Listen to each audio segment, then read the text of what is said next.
தன்னுடைய இரங்கலை பதிவு செய்வதற்காக நடிகர் தாடி பாலாஜி இணைப்பில் இருக்கிறார். சார், நகைச்சுவை நடிகர் ரோபோ சங்கர் காலமாகி இருக்கிறாரு. உங்களுடைய இரங்கல் செய்தி. எனக்கு பேச்சே வந்து அவ்வளவு நல்லவன், அவ்வளோ ஒரு நல்ல கலைஞர். அதை தாண்டி யாராவது கஷ்டம் அப்படின்னு சொன்னா அடுத்த நிமிஷம் ஹெல்ப் பண்ணக்கூடியவங்க. அதுல நானும் ஒருத்தன். எனக்கு ஹெல்ப் பண்ணிருக்காரு அவரு. பட் அவருக்கே வர்றது தெரியல. நான் ஒரு நிகழ்ச்சியில் சொன்னேன், என்னுடைய ஆயில் எவ்வளவு தெரியாது, அதுல பாதி நான் கொடுக்குறேன்டா அவனுக்கு அப்படின்னு நான் அவர்கிட்ட சொல்லியிருந்தேன். பட்டு ஏன் இப்படி பண்றாரு கடவுள்னு எனக்கு புரியல. ஆனால் மிகப்பெரிய உழைப்பாளி, மிகப்பெரிய ஹார்ட் ஒர்க்கர். அதை தாண்டி வந்துட்டு அவர் இருக்கிற இடம் கலகலன்னு இருக்கும். அவர் இருக்கிற இடம் கலகலன்னு இருக்கும். ரொம்ப ஃப்ரெண்ட்லியா இருப்பாரு, ரொம்ப இதா இருப்பாரு. அவருக்கு இப்படி தடான்னு இப்படி ஒரு நியூஸ் கேட்டோன்னு எனக்கு ஒன்றுமே புரியல. எனக்கே பெரிய ஷாக்கா இருக்கு. என்னடா இது அப்படின்னு. காலைல தான் அவங்க டாக்டர் பாப்பா கிட்ட இந்திரஜா கிட்ட சொன்னேன், தங்க ஏதாவது சொல்லு தங்க, நான் வேணா வர்றேன், நான் வேணா கூட இருக்கேன் அப்படின்னு. இல்லை அங்கிள், நான் சொல்றேன் அங்கிள், நீங்க இருங்க அங்கிள், ஒன்றும் இல்லை, அப்பா நார்மலா தான் இருக்கேன் அங்கிள் அப்படின்ட்டு. சரிப்பா, நான் இப்ப நியூஸ் கேட்ட உடனே அப்படியே எனக்கு ஒண்ணுமே புரியல. அப்படியே கை காலம் நடுங்குது எனக்கு. ஏன் இப்படி நடக்குது? நிறைய கலைஞர்கள், அதாவது ஹார்ட் ஒர்க் பண்ணி வந்தவன் எல்லாரையுமே வந்து கடவுள் தண்டிக்கிறாரா என்னன்னு தெரியல.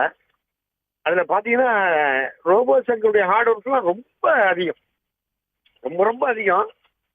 தனக்குன்னு ஒரு இடத்த பிடிக்கிறதுக்கு அவர் எவ்வளவு ஓடி இருப்பாரு, எவ்வளவு பண்ணிருப்பாரு, நிறைய என்கிட்ட டிஸ்கஸ் பண்ணிருப்பாரு. நான் என் விஷயத்த நிறைய டிஸ்கஸ் பண்ணிருப்பேன் அவர்கிட்ட. அப்படிப்பட்ட ஒரு கடமா இருக்காரு. நிச்சயமாக சார், உங்களுடைய வருத்தத்தை புரிஞ்சுக்க முடியுது. நீங்க சொன்ன மாதிரி கடின உழைப்பால முன்னேறிய ஒருத்தர் ஆரம்பத்தில் மிமிக்ரி ஆர்டிஸ்டா, ஸ்டாண்டப் காமெடியனாக இருந்து அதன் பிறகு கொஞ்சம் கொஞ்சமா வளர்ந்து பெரிய உச்ச நட்சத்திரங்களோடு இணைந்து நடிக்கிற அளவுக்கு முன்னேறி இருந்த ஒருத்தர். அவர் இன்னைக்கு நம்ம கூட இல்லை. அவருடைய பண்புகள், அவர் எப்படிப்பட்டவர், எப்படி பழகக்கூடியவர், அது பற்றி எங்ககிட்ட சொல்ல முடியுமா? எல்லாருமே, அதாவது ஒரு சிம்பிள் விஷயம் சொல்லணும்னா, எங்க வீட்டு ரேஷன் கார்டுல எல்லாம் அவன் பேர் இருக்காது, ஆனால் எங்க ஃபேமிலியில ஒருத்தனா இருப்பான். அதே மாதிரி நிறைய ஃபேமிலியோட இதா இருப்பான். எப்ப பார்த்தாலும் பாத்தீங்கன்னா வெளியூர் போனாலும் சரி, எல்லாம் சரி, அவருடைய அந்த அணுகுமுறையும் அந்த இதெல்லாம் வேற மாதிரி இருக்கும். ஒன்லி ஒன், ஒரு லவ்வபிள் பர்சன், அவள்தான். எல்லாருக்கும் பிடிச்சது ஒரே விஷயம், அவன் பெரிய லவ்வபிள் பர்சன், எல்லாருக்குமே ரொம்ப பிடிக்கும். ஷூட்டிங் ஸ்பாட்ல சாப்பாடு ப்ரொடக்ஷன் என்ன கூட வீட்டுல இருந்து சமைச்சு பிரியாவை கொண்டாட சொல்லுவாரு. பிரியாவும் வந்துட்டு சமைச்சு கொண்டாந்து கையில கொடுப்பாங்க. உடனே அந்த இடத்துல எல்லாருக்குமே என்ன உணவு கொடுங்க அப்படின்னு. எனக்கு தெரிஞ்சு அந்த விஷயத்துல ஒரு சின்ன விஜயகாந்த் தான் அவரு. உங்களுடைய இரங்கல் பதிவுக்கு நன்றி சார்.